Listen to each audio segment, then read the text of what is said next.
Hi నమస్తే. 3 కొత్త plants వచ్చినాయి. ఒకటి మందారంది.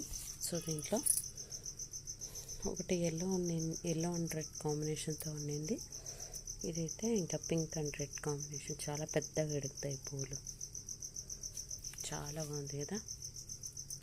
నెక్స్ట్ వచ్చేసి ఇదన్నమాట జరబేరా చెట్టు.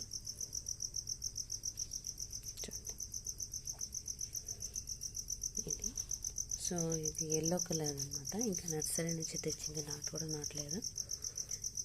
ఎందుకంటే ఎల్లో కలర్ ఒక్కటే ఉంది. ఇంకా వేరే కలర్స్ కూడా తీసుకుందాం అనుకున్నాను కానీ లేదు ఆడ. ఇది కూడా చిన్నది ఉంది. సో ఇది ఒక్కటి తీసుకొచ్చినాను. నెక్స్ట్ వచ్చేసి ఇంకొకటి ఈరోజు ఒకటి తీసుకొచ్చేటప్పుడు పడిపోయింది ఈ మొగ్గలో. సో ఇదన్నమాట.